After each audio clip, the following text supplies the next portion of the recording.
SmackDown took place tonight in Las Vegas, Nevada at T-Mobile Arena, and this was the go-home show to Wrestlemania, which is tomorrow night, night one that is. And SmackDown started off with some shots of the Vegas Strip during the day. Then they show us Allegiant Stadium, which is where Mania takes place. And then they gave us this really great WrestleMania video package where they had mostly modern stars, but some former stars and celebrities talking about their favorite WrestleMania moments. They also featured several fans, which was really good as well.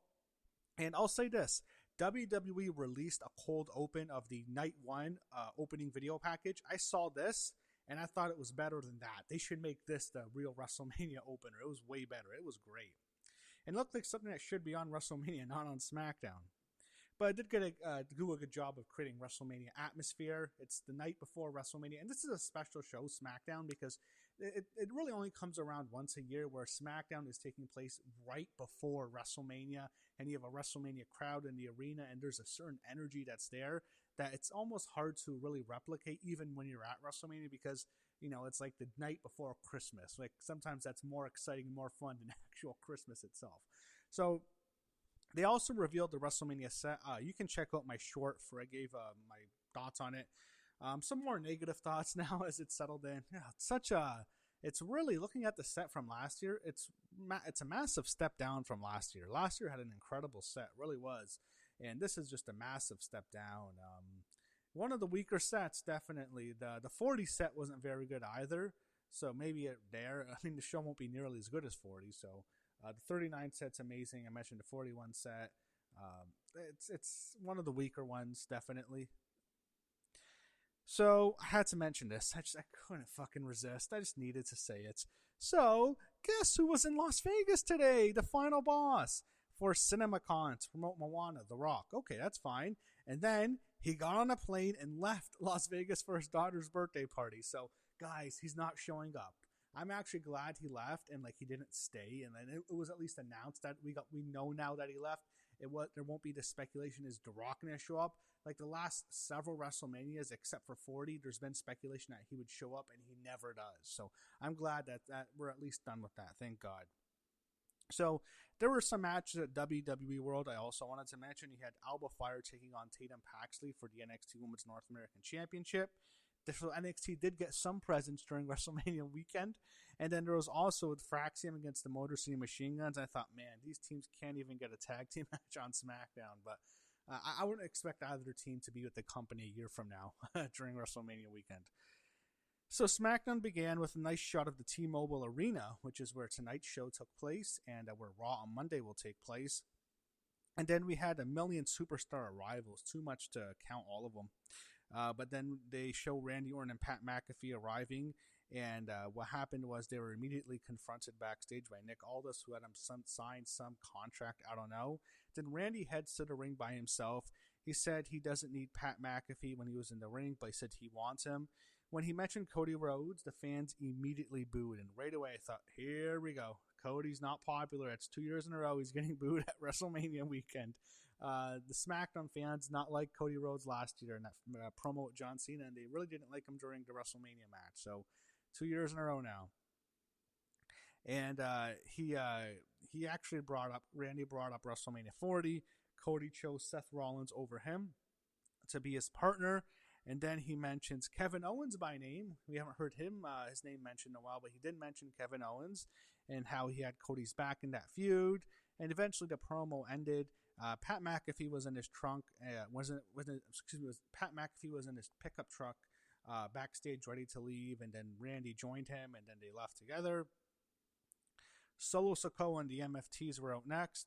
Then they show some highlights from WWE World. They had the Wyatt Six after that make their entrance. Nice moment, I have to say, as all the fans had the fireflies out. All of them had the lights out. Of course, always paying tribute to Bray. That's nice to see. When is Bray Wyatt going into the Hall of Fame, by the way? I just thought of that because right when he died, I thought he would go into the next year's the Hall of Fame the next year, and that never happened.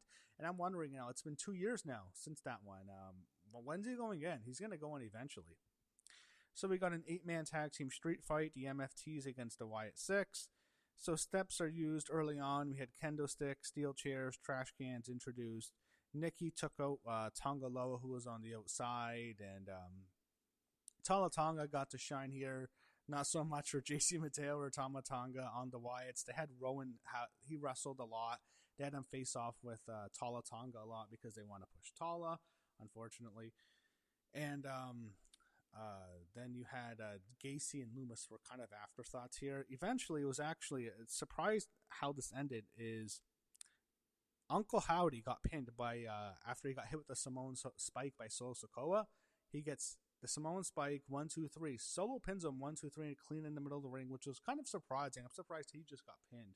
I don't think that bodes well for the future of the Wyatt Six. And I just thought that was a shitty ending, and they're continuing to build up tension between Solo Sikoa and Tama Tonga. Look, it's not going to have anywhere near the impact of when Jacob Fatu turned on Solo Sikoa last year. So Tama Tonga just isn't that over. Damian Priest and R-Truth were backstage, and Truth was getting Grayson Waller confused with Xavier Woods and made a combo with him being white now. I don't even know what that was, but it is what it is. So they had Miz and Maurice redoing their wedding vows in a Vegas chapel. They just couldn't resist themselves. They had to shoot a segment from there when Danhausen interrupted them, and all I thought was, wow, Maurice is incredibly attractive still. She's beautiful. I think she had battled some illness a few years ago. She was okay, but she's incredibly attractive. But her face got dunked into a wedding cake, so you got to see Maurice and her face covered with wedding cake. Royce Keys, we had a video package for him. It's quite sad, actually. He was talking about losing his mother. And then we see a police car enter the arena. And then Jacob Fatu is brought out of the back of the car. He stands on top of the police cruiser, and then he talks in a low, deep voice about his issues. He says he's not that guy anymore. It really came from the heart, and I thought Jacob cut a great promo, and it was really, really good. I enjoyed this a lot. Alexa Bliss was backstage with Charlotte Flair. And can I just mention, oh my God, Alexa Bliss is so cute. She's the prettiest woman I think WWE has ever had. And maybe not like the sexiest or the hottest, just the cutest, the best looking.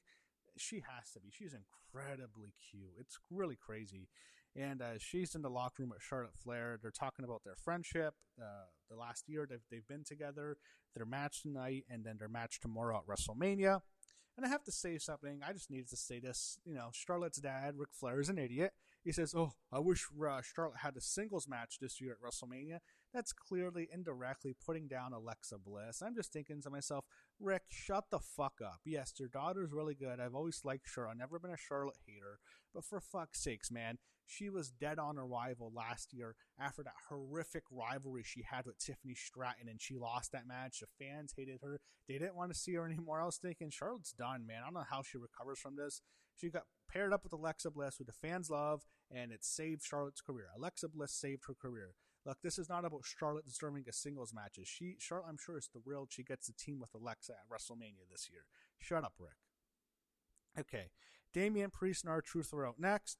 They show, after that, they actually showed the stage being unveiled. As I mentioned, not a fan. Tyrese Halliburton of the Indiana Pacers was at ringside. And then they had Kofi Kingston and Grayson Waller out next. We got the Tag Team Championships on the line. Damian Priest and R-Truth defending their titles against Grayson Waller and Kofi Kingston. Damian Priest, man, he looks so miserable on the apron. It made me laugh out loud. He doesn't want to be there. He's pissed off. He's thinking, why the fuck am I not on WrestleMania? 2 years ago, he won the World Heavyweight Championship at WrestleMania when he cashed in. A year ago, he had a really good match with Drew McIntyre, at least. Now, he's teaming for the titles in a meaningless match on the SmackDown before. He's had some good WrestleMania moments in the past. This is definitely a step down. I kind of felt bad for the guy. But, man, he's had a bad year. It's been a rough year for Priest. He hasn't been over on SmackDown. Ever since he left Raw and went to SmackDown, he's not been the same guy. But there was a cool part where he did an old school. And, of course, WrestleMania, you do the old school. It's The Undertaker. It's a streak. That's what we know. He's one of the icons of WrestleMania. But Priest does the old school. Instead of coming off with a clothesline like Taker did, he comes off with a cross body. Eventually, Truth and Priest hit the 5-knuckle shuffle together. Fans love that. They all do the You Can't See Me. Then Priest hit his finisher for the win. So, of course, Priest and Truth retain their belts. We see Jade Cargill heading to the ring with B-Fab and Mishin. After the break, they show highlights from Charlotte Flair against Rhea Ripley at WrestleMania 39, in which Rhea won, and that was a hell of a matchup. So Jade was out next, and she was with BFAB and Mishin, but Rhea Ripley immediately interrupted them. And it's funny because when I saw that Rhea Ripley Charlotte highlight match, and I see Rhea now, I can't help but notice how much smaller Rhea Ripley looks. And I wanted to mention this because Rhea opened up about her eating disorder, which she currently has. She didn't have one when she was younger, like Alexa Bliss did, or I think Bianca Belair also had one when she was younger as well. But she's going through it now, and you can tell she is so small. And the thing with Rhea is there was a thing to her where she had this presence because she was so muscular. And you look at that match a few years ago now with Charlotte Flair at WrestleMania 39 compared to where she is now.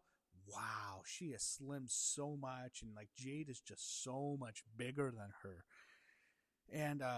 And Rhea, I know she's always been shorter than Jade, but man, like Jade, like it's not. If this was a real fight, it looks like Jade would just eat her alive here. It's like you can tell there's a huge size difference now that wouldn't have been there a few years ago as much.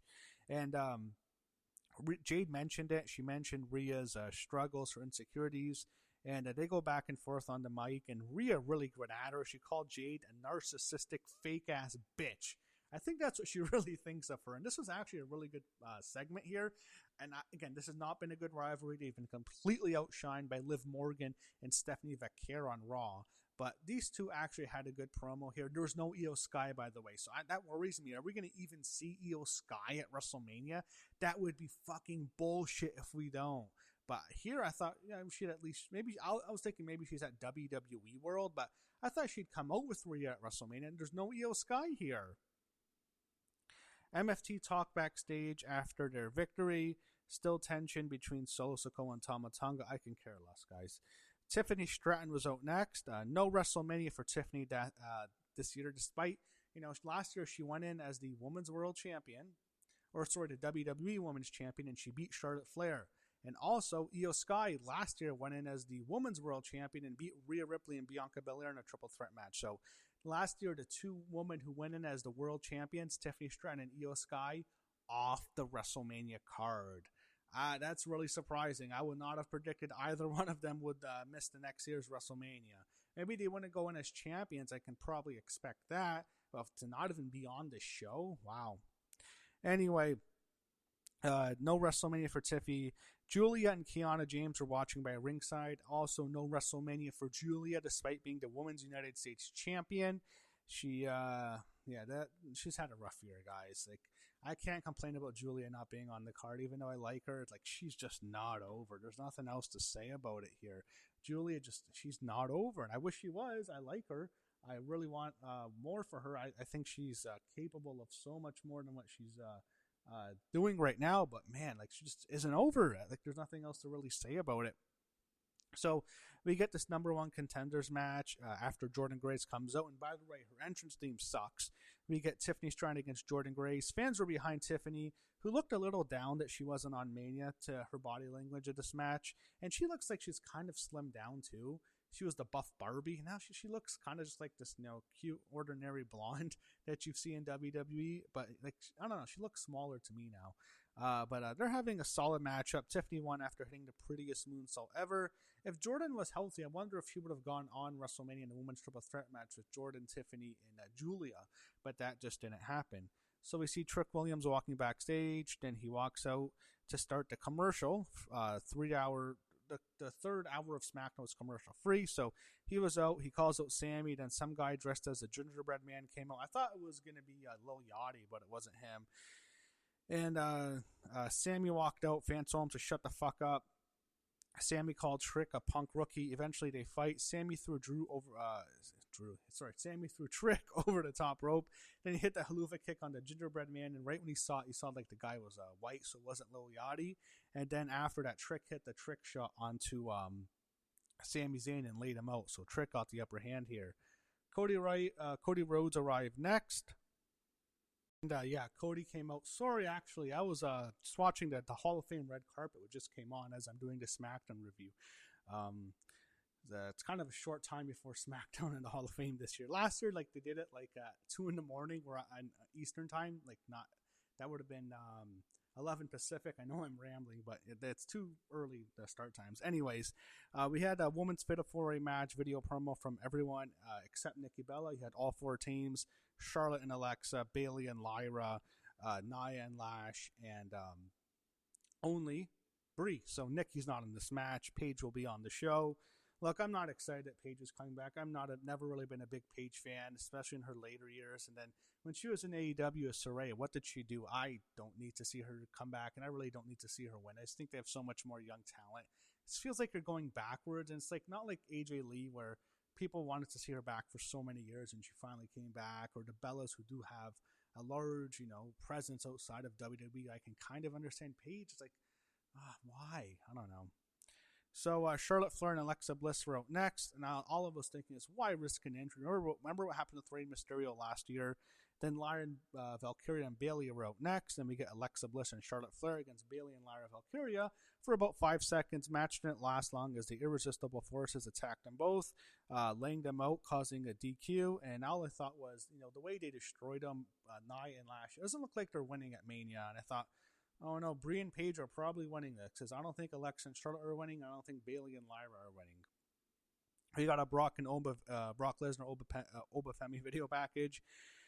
So then we had Johnny Gargano planking in the ring as it was filled with guys ready to compete in the Andre Battle Royal. Royce Keys got an entrance. Then Joe Hendry came out next, so he got his own entrance.